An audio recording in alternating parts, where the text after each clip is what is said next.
Namaste. Good evening, everybody. Welcome in the Temple of Light at 𝗏𝗏𝗧𝗏. I am Darshan, and I'm here with a few of our guests. Not because we have few guests, but because not every guest that is here speaks English. But the ones who do speak English were invited to come. This will be a satsang dedicated to one of the important, very important characters, you might say, or actresses in Yogananda's Autobiography of a Yogi. So let's first do a little chanting, because when we speak about an exalted saint, it's good also that we do that from a high state of consciousness ourselves. So let us chant, "Engrossed is the bee of my mind on the blue lotus feet of my Divine Mother." Engrossed is the bee of my mind on the blue lotus feet of my Divine Mother.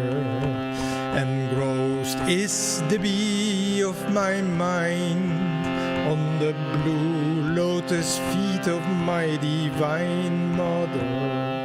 Divine Mother, my Divine Mother. Divine Mother, my Divine Mother. Divine Mother, my Divine Mother. Divine Mother, my Divine Mother. Engrossed is the bee of my mind on the blue lotus feet of my Divine Mother. Engrossed is the bee of my mind on the blue lotus feet of my Divine Mother. Divine Mother, my Divine Mother. Divine Mother, my Divine Mother. Divine Mother, my Divine Mother. Divine Mother, my Divine Mother. Engrossed is the bee of my mind on the blue lotus feet of my Divine Mother. Engrossed is the bee of my mind on the blue lotus feet of my Divine Mother. Divine Mother, my Divine Mother. Divine Mother, my Divine Mother.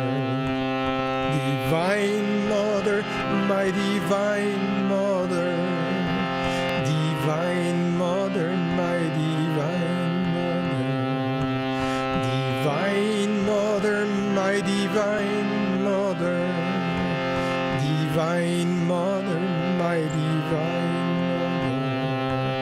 Divine Mother, my Divine Mother. Divine Mother, my Divine Mother.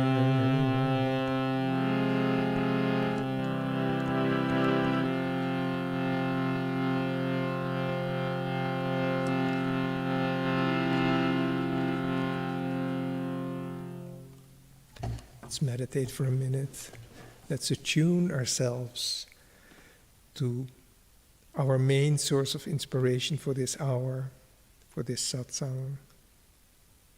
Let's think of Yogananda's visit to Therese Neumann in 1935 in Germany, Bavaria, 𝗏𝗏𝗏𝗏.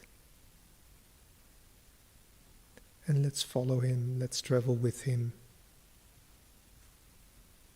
on this pilgrimage.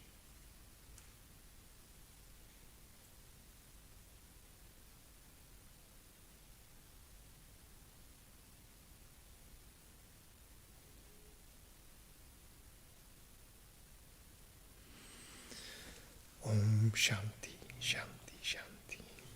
So let me put the harmonium away.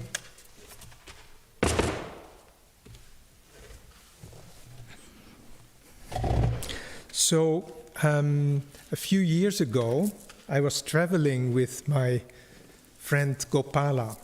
He also lives here in 𝗏𝗏𝗧𝗏. And we were traveling Thank you. That's the advantage of having a live audience. They can tell you when something is wrong. Thank you. All right.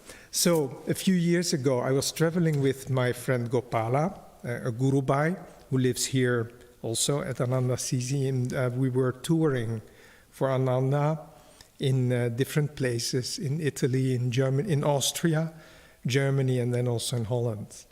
And we were in Austria, in Salzburg, and our next destination was Aachen, Aquileia, which is northwest, traveling northwest towards the Netherlands. And while we were there, we had like 1 or 2 days to rest a little bit after the conference in Salzburg. And we had time to meditate. And so the idea came, why not, do we have time to actually make a detour and visit Connersreuth, where Therese Neumann lived.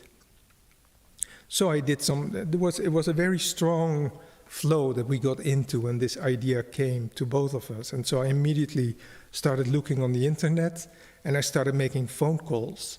And it was very clear that it was not a tourist attraction, at least not in that period of the year. It was not so easy to get a hold of someone, but finally I managed to speak with an elderly man with a strong Bavarian accent, but I was nevertheless able to understand him.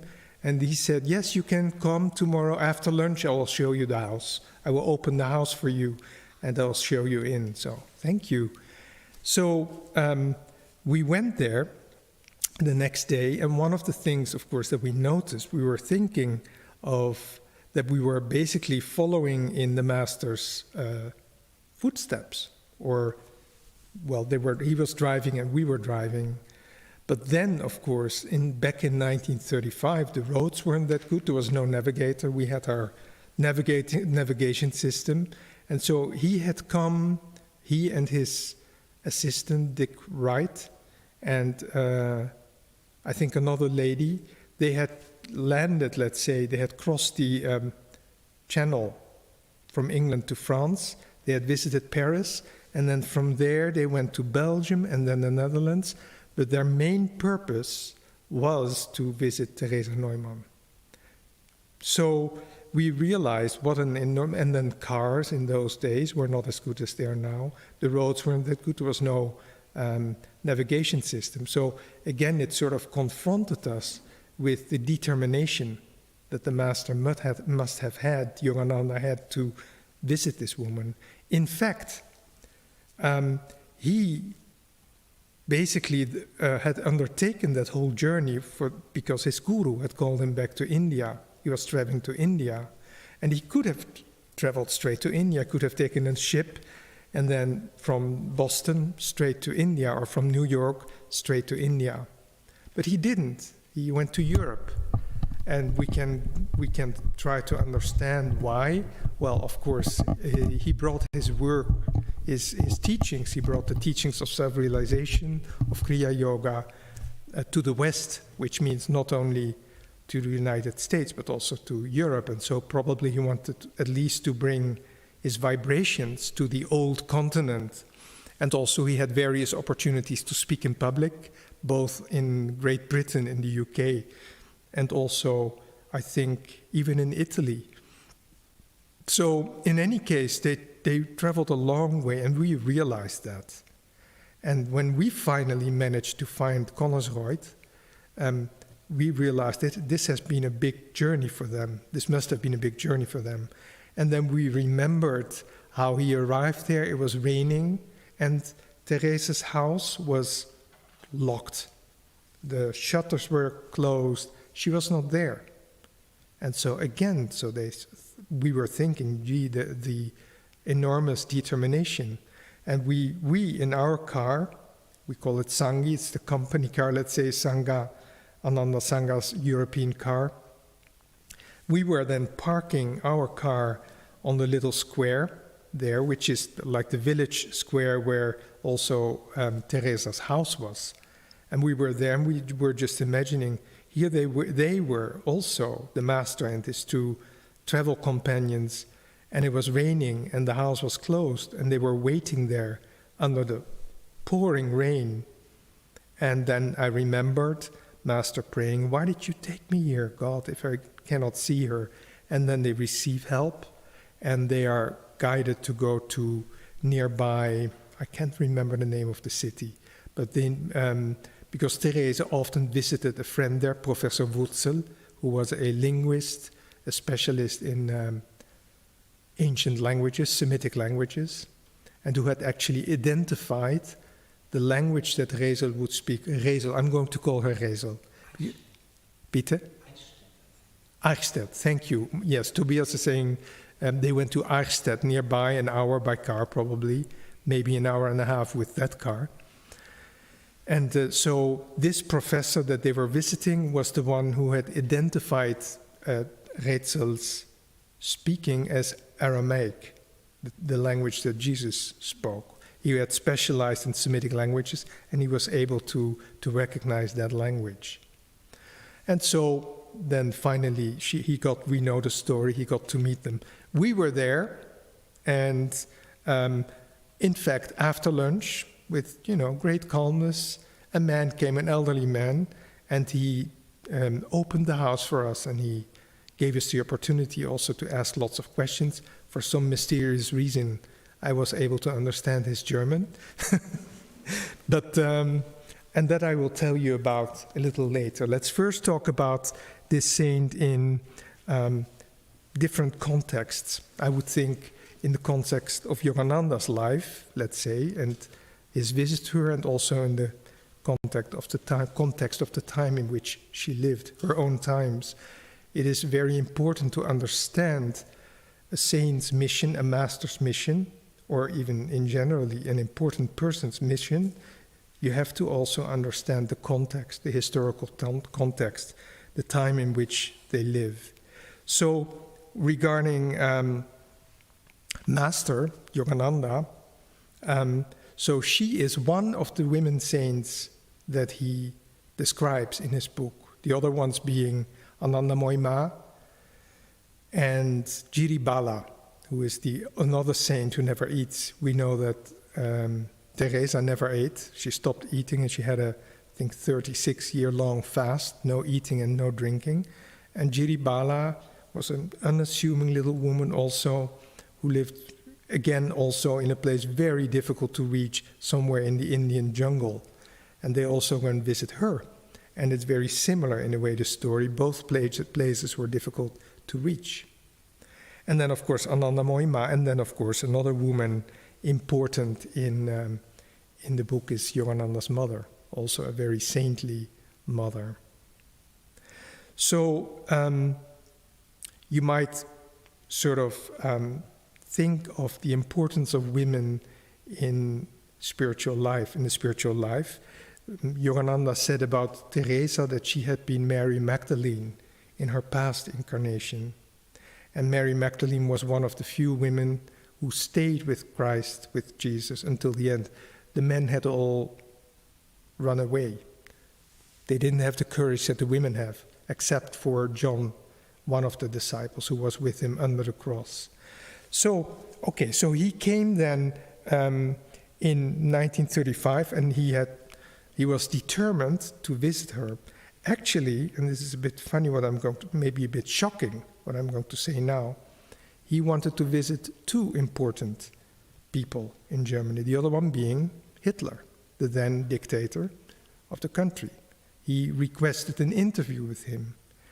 Now, to understand this, we must try to understand how great masters look at the world stage. They have overcome Maya, and so they know that the world, as it is presented to our physical eyes and our senses, is really only a play. It's like a dream-like quality. It's like a movie picture where you have good and bad people, of course. And they also know, the masters, and also know that they are trying to help not only people, but they're trying to help the light to spread in the world. So they cannot change people, they cannot change the darkness, but they can detect where the light is and then empower that light. And that goes through people many times. So, for example, in this case, Yogananda saw in Hitler a spiritual karma. He told a few people, Swami Kriyananda being one of them, that Hitler had been Alexander the Great in a past incarnation. And Alexander the Great had some spiritual karma. So he was very eager to meet Indian yogis when he was in India. He had pushed his army all the way into India and wanted to meet with them. And legend has it that he also had a guru, actually. And so the reason why Yogananda then wanted to visit Hitler was to awaken that spiritual karma and to work with that spiritual karma that he saw was in Hitler. So to work with the light that he saw in Hitler. But of course the interview wasn't granted, and so that energy went in the direction of darkness, destruction, and catastrophe. So that was the other person. Now, of course, back to Teresa. It was much more obvious, of course, that he wanted to meet with her. And that chapter is a very important chapter in the Autobiography of Yogi. And let's try to understand why. So he talks with her. First, when they reach her in Eichstätt, where she is a guest of Professor 𝗏𝗏𝗏, let's say he's testing her, and he sort of connects with her already telepathically. And so they send word that they want to meet with her, and her answer is welcoming immediately. Her answer is, though I have no permission from the bishop to do so, I want to meet the man of God from India. So that is a very important sign for us, where we learn that for saints, the true custodians of religion are the saints. And that saints, once the awareness, the consciousness expands and becomes high enough, they communicate. They know how to communicate with each other, and they don't see cultural or religious differences that less evolved people may see. So she had, let's say, passed that first test. And then they meet, and he gets to interview her and asks her questions, and they also take photographs. Yogananda was really being like a journalist in a way, because he knew that all these informations that he would publish someday in his book, the Autobiography, 11 years later, in 1946. So when they speak during their conversations, he asks her about her fasting, about her abstinence from food and liquid. And she says, yes, that's true. I only take every Sunday a little wafer, I think it's called, and it has to be consecrated, otherwise I can't swallow it. But then he says to her, but you do eat. And she looks at him like someone who's about to say something, someone who's finally has the subtle intuition to understand how she lives. And then he says, I can see that you know how to fill your body with energy, cosmic energy, through the medulla oblongata.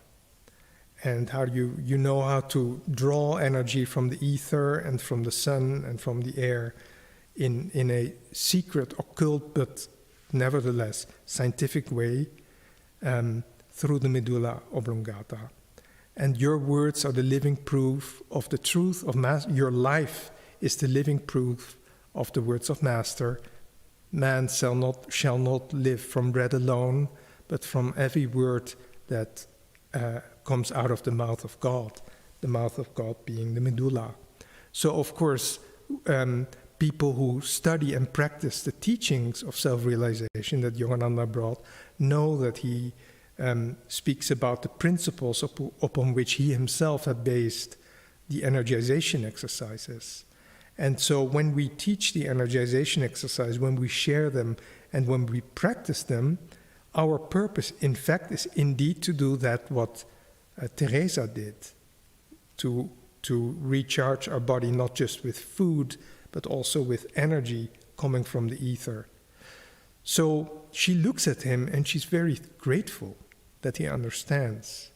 Now, in the tradition, the Christian tradition, where the phenomena that happened in her life, like stigmata and fasting, had happened also before in history, in the history of Christianity, there is always a difference between natural science and supernatural.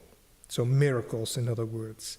And Yogananda, in his book Being a Yogi, and yoga being not only an art, but also a science, gives a scientific explanation. And of course, he must use a new vocabulary to do that, a vocabulary that modern Western science is not able to comprehend as yet, but that finally will be understood as time goes by and as these teachings will be practiced by more people. And these energization exercises will be practiced by more people. When Western science starts to investigate upon what happens with the body when you do that, when you practice these energization exercises, then I think that slowly, gradually, over the years, maybe over the decades probably, there will be a confirmation of what Yogananda presents in a few simple but new terms as scientific evidence. So he makes her life, he gives her life, Theresa's life, a scientific foundation, what she does. But then he also says something else. Your sacred life is to prove to everyone that Jesus Christ did exist, the historical truth of his life. And that also is important. We need hope. We need things that give us hope. And mere belief can't do it.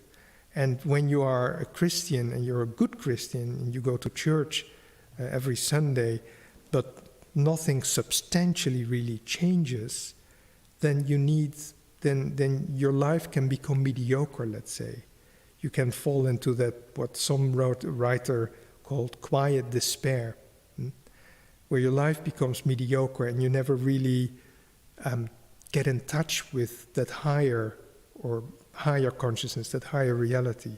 And so this is like then comes a person like Therese Neumann, and we will speak later about how substantial her acts were and how incredibly courageous she was and how much power she manifested in her life. And she would give people hope. But she would first of all, of course, give the people hope who were near her family, the people in 𝗏𝗏𝗏𝗏, and then the people who started coming to visit her from all over the world eventually, including the American soldiers who had then, for a period, occupied Germany. So let's have a look at her life. She was born on Good Friday, April 8th, 1898, in 𝗏𝗏𝗏𝗏, so shortly before midnight. So 𝗏𝗏𝗏𝗏 is a little village, very cute, very nice, about 10 kilometers from the Czechian border, the border with the Czech Republic. She was the oldest of 11 children. So, you know that Catholic families used to be numerous in those days. And her father was a tailor, and they lived always on the brink of poverty. Okay, there was very little money, but somehow there was a lot of happiness in the home. Like when you have 11 children, it becomes like a flock of sheep, and you somehow find a way of living together and cooperation. And usually the children try to help in the household. They helped also by making a little money and then putting it in the drawer in their father's workplace and so on. She was a serious little girl, very strong, physically very strong, always. And so there's one thing that I found interesting. She was a little girl, but she preferred man's work also as a young woman. And she was given a doll And of course, girls tend to like dolls. But then, and she was curious, and then she discovered that it was just a doll, basically. And she immediately lost interest. Why? Because there was no life in it. There was no prana in it. And she was probably already, her soul said, no, a living body is a body with prana. She knew what prana, what life energy meant. And so she was not interested in dolls. She was not interested in fairy tales. She wanted the real experience, real life experience. She said, you don't need fairy tales, because when you live for God, things happen that are much more beautiful than fairy tales, obviously. And she was not interested in boys. Now, if she was, in fact, she was so determined not to be engaged. She was determined. She wanted to become a nun and then go to Africa. And that was not possible, because then when she was old enough to do so, World War I broke out, and her father was drafted. And so her mother asked her to postpone this calling until after the war, and she stayed. So she was not interested in boys, that was very clear. She even, when they were too insistent, she would actually beat them. Just get out of here, I'm not interested. Maybe, Swami said, maybe when she was Mary Magdalene, who reportedly had been a prostitute before she met Jesus, maybe that memory had lingered, said, for man, no thank you, only one man. Okay, so then the First World War breaks out, and that World War is a little bit forgotten, because everybody speaks always about the Second World War. But it was a terrible war with many casualties and deaths, and terrible. Yogananda mentions it in his book. There's one chapter when he has a vision, actually, about the battlefields in Europe.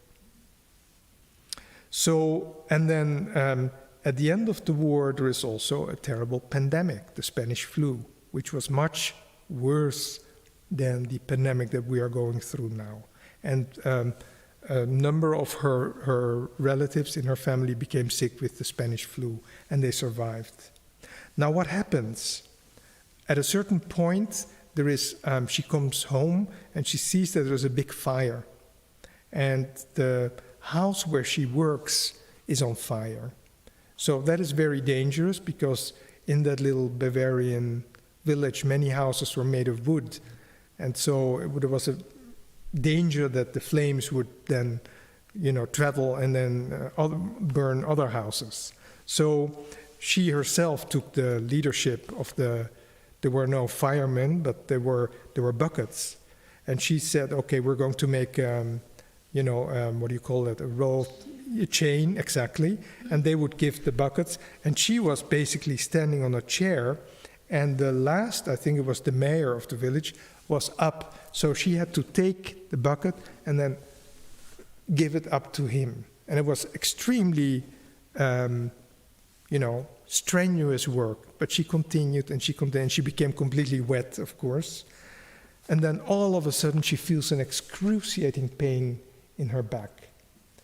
And that is the beginning of maybe 5, 6, 7 years of almost unbearable suffering. What happens to her body, when I meditated on it, can only be explained like it was like a preparation of the suffering that she would have through her visions and through the stigmata. But also, saints always have a lot of energy. That is the characteristic of genius, and it is also what you need. You can have a lot of energy but not be a saint. But if you want to become a saint, if you want to become one with God, you cannot be mediocre. You have to do with all your strength, not just all your heart, but also all your strength. There was a lot of occult energy, kundalini energy in her body, and it was not completely harmonious, and she was not yet ready for her real vocation, which was not going to Africa. It was something else. And so she had terrible suffering. She became paralyzed, and she lost her eyesight also. She was completely blind. She had terrible bed sores. She had convulsions. She had rheumatisms. It was a constant suffering. It was not all darkness, because her family, of course, they were very distressed, but they were a very close family, and they stayed with her, and they tried. She was just bedridden. She spent just all her time in bed. She couldn't do anything else. Now, she had been a devotee of Saint Teresa de Lisieux. She was a French little girl who died very young at the age of 24, but then has become one of the most important saints of modern times, actually. And her saintliness was without miracles. So it was pure saintliness, and her teaching was very simple.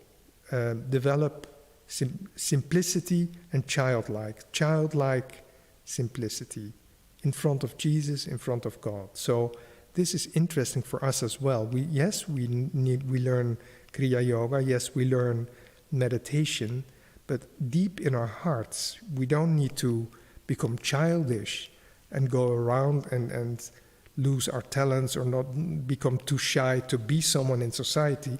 All those things can be there, but inwardly, you can try to develop that inner attitude of complete trust in God and childlike simplicity. And that was what had always inspired Teresa in Therese Neumann in Teresa of Lisieux, the little flower, we will call her from now on. That's how she was nicknamed. So the church was in the process of making her first blessed and then holy. On the day in which she became blessed, Theresa all of a sudden regained her eyesight. So she had prayed, and then she had visions, and all of a sudden she could see again. And she also saw light. She saw the inner light. She was connecting with the saint, with the little flower, who said to her, you must forget yourself, you must become indifferent to yourself, and always completely trust God and stick to your childlike simplicity. Do you trust me? Do you want anything from me? And she said at that point, she was at a point where she had accepted her illness as the will of God. And she said, I don't want anything that God does not want from me or for me. And so she said then, the little flower said, I will give you a little joy today. And she was able all of a sudden to walk. But she also said, there will be more suffering, but don't worry, I've helped you so far, and I will continue to help you. So there was this inner contact. So gradually she became better, and then at a certain point she became the saint with the stigmata that we can read about in Yogananda's Autobiography. So when we were there, it was very, very touching, actually. This man was very kind. His name was Adolf Hitler. That was a bit funny.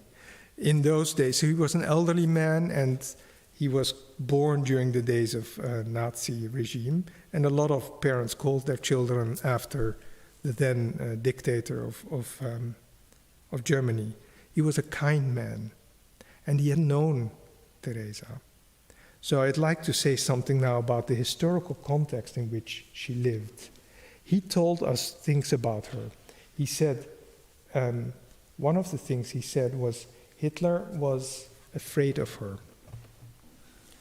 He did not, the SS or his, you might call them gangsters, never tried to arrest her. They were afraid. And Hitler didn't tell them to do so. Also, at the end of the war, our friend, our guide said 𝗏𝗏𝗧𝗏𝗏 was in fire. Okay, every house was burning, it was terrible. But the houses had been shot not by the Americans, but by the Germans, who were hoping in that way, because they knew that Teresa was already famous also abroad and among the American soldiers who were dying to meet with her. And so they destroyed 𝗏𝗏𝗧𝗏𝗏, hoping that the blame would fall on the Americans. They also tried to kill her at that point, but she was, coincidence, she was hiding. She managed to hide from them, and so she survived the war. Now, he told us that she had, you might say, disciples. And of course, discipleship is a very sacred subject. What comes to mind is something that Yogananda says about if you want to become free, and this is a lesson for teaching for each one of us, if we want to become free, we have to also redeem others. We have to serve others spiritually. We have to be channels of spirituality, of grace, of light, of the teachings for our fellow beings. Otherwise, we ourselves will never be able to fully grow and into self-realization. Then he said, you must free at least 6 people if you want to be free yourself. So that's what Yogananda said to Swami and to others. Now, when Yogananda's most advanced woman's disciple had died, her name was Sister Gyanamata, she was an American woman, he said she's completely free. He said that. Yogananda said she's completely free. He had actually had his disciple touch her feet of the dead body, and they were cold, and then he had them touch the top of her head, and it was boiling. It was very, very hot. So, and this was to explain to them that she had left her body through the highest 1,000 petals lotus on top of the head, and had reached complete union. He said about her, I watched her ascend into the watchful state of spirit. But then Swami, who was there, thought by himself, but then if she didn't have disciples? And he was only thinking that. And Master said to Swami, she did have disciples. So this shows us again that discipleship is not an institutional thing.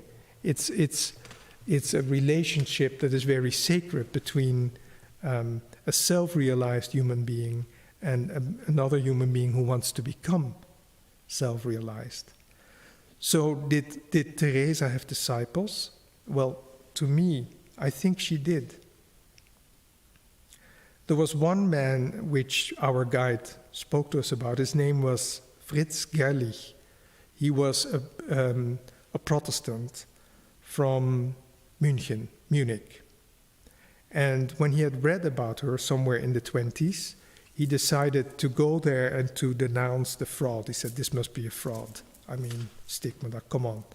So he went there and he got to know her, he got to interview her, and he actually converted to Catholicism. And you might say he became her disciple. Now, this man had met with Hitler in the early years. And so in the beginning there was some sympathy, but then when he saw how it was evolving, the Nazism, he became anti-Hitler. And Teresa guided him in this. At a certain point, she gave him guidance. So she gave him guidance, and what I could feel was she was telling him how to follow his own dharma. Because only by following his own dharma would he be able to become fully free. And he was her disciple, so she was responsible for him to reach full self-realization. So at a certain point, it was too late. It was 1933, and Hitler rose to power. He became the Reichskanzler, I think, or the president. And so and then what our guide said to us, Teresa said to him, you have to continue to write and denounce their crimes. It's too late, it won't change anything. And I'm not telling you to do it because it will change anything, because it's too late. You must do it. It's for you. So he went back to Munich and he started a newspaper which was called 𝗓𝗏𝗡, the straight road, in which he continued to denounce the corruption and the crimes and the killings, etc., of Nazis in that period. Then our guide said he had an opportunity to go to Switzerland.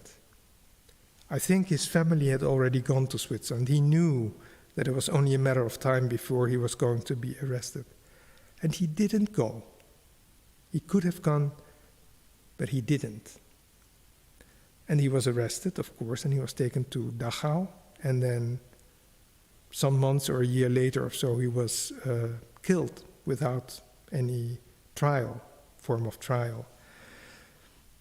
That story was told then openly by a friend of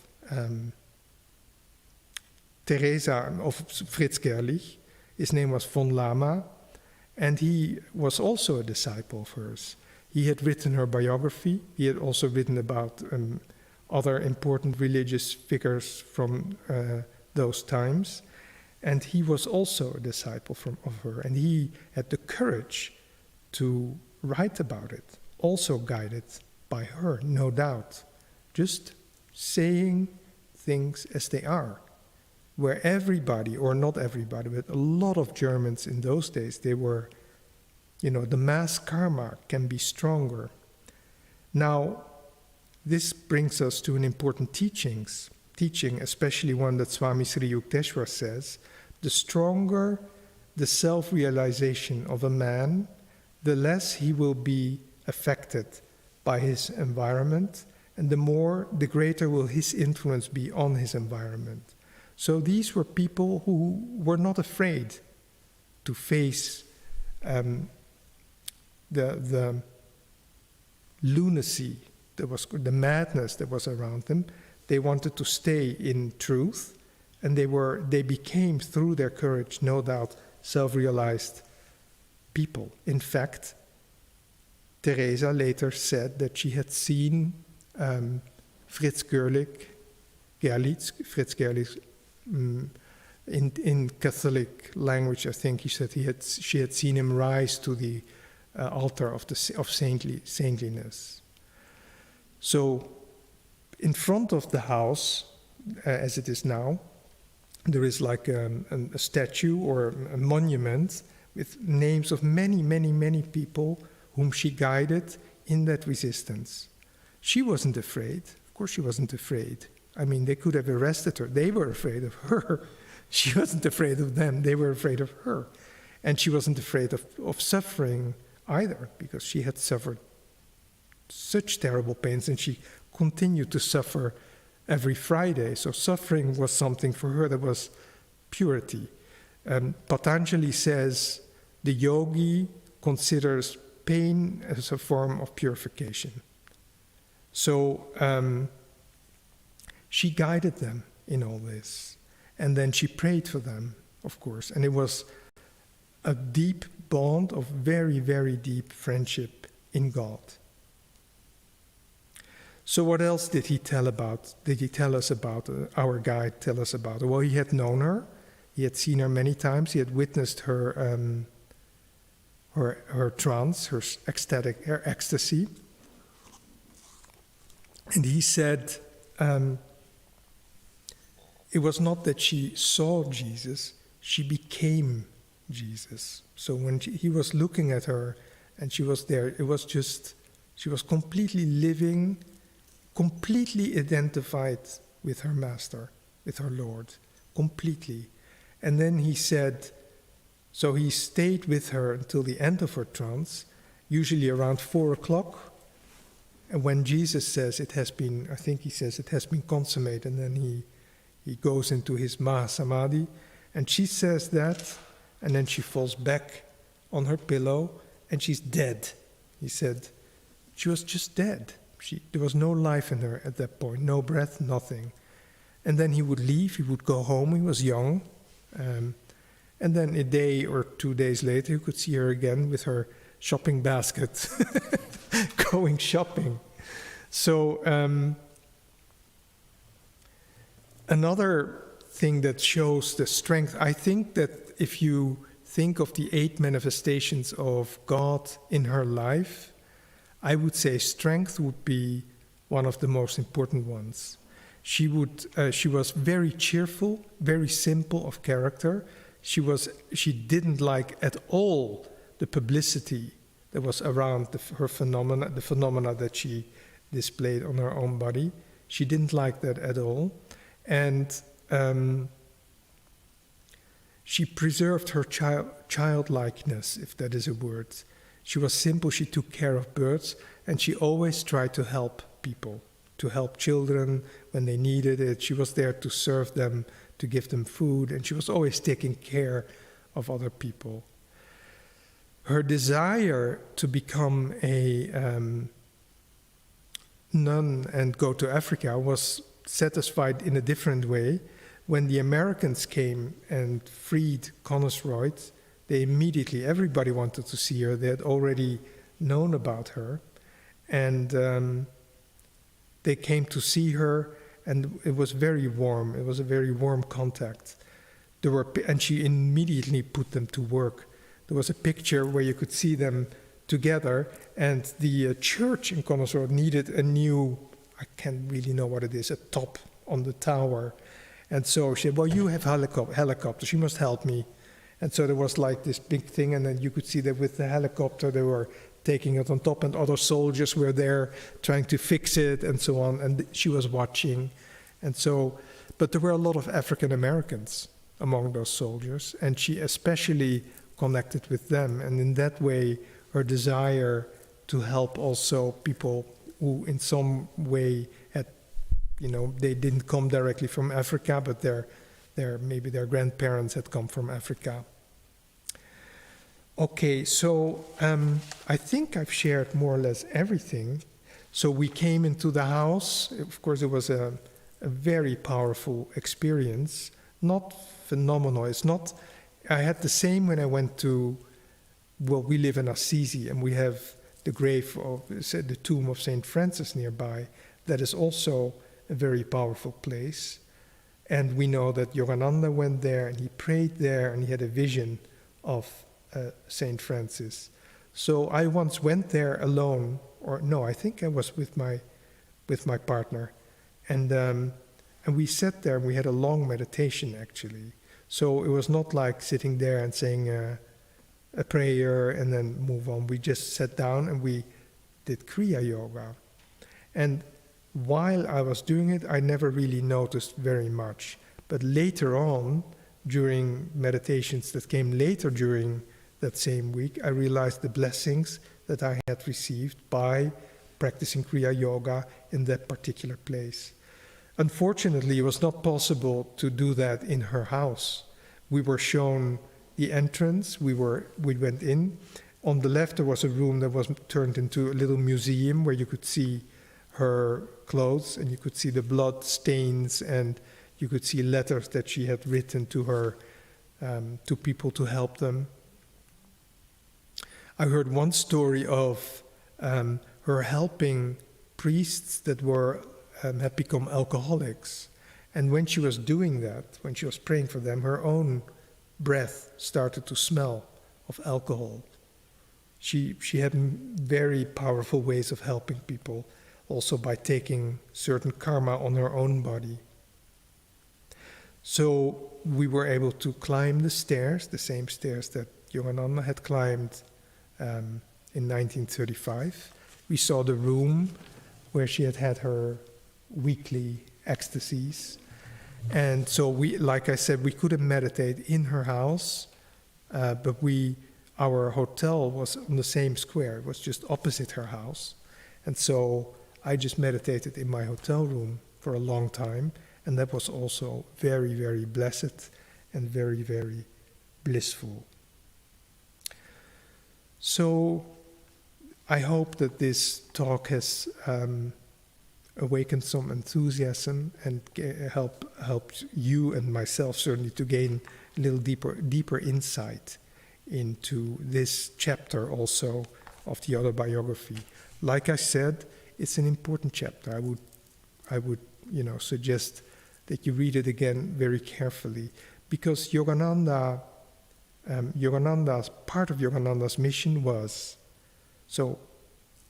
his mission has been described by so many people.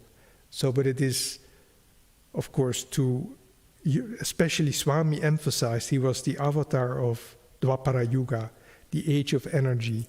And Swami said the cornerstone of his teaching is that matter is energy, and therefore our physical body is energy, and therefore by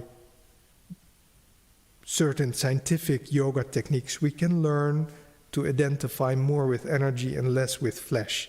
So in other words, where in Kali Yuga the body was the prison and it could be hurt at any time, when you learn that your body is really energy, you also learn to manage the energies better. And you can, through an act of will, actually boost your immune system, and you can do many, many things. It gives us such a better relationship to life and the life in our own body. This was an extremely important teaching. And in this chapter, like I said, he highlights it in his conversation with Therese Neumann. And then the other part of his mission was to show original Christianity as taught by Jesus and original yoga as taught by Bhagavad Gita, by Krishna in the Bhagavad Gita.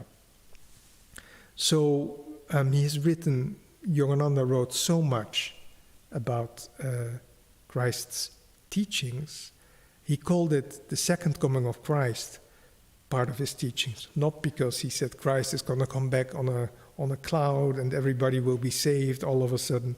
No, but because Christ had been, you might say, put into a box of religion for many centuries, where the only thing that the faithful had to know was that he was born at Christmas under miraculous circumstances, that he had lived until the age of 33, and that he died on the cross for our sins, for the sins of the world that he took on his own body.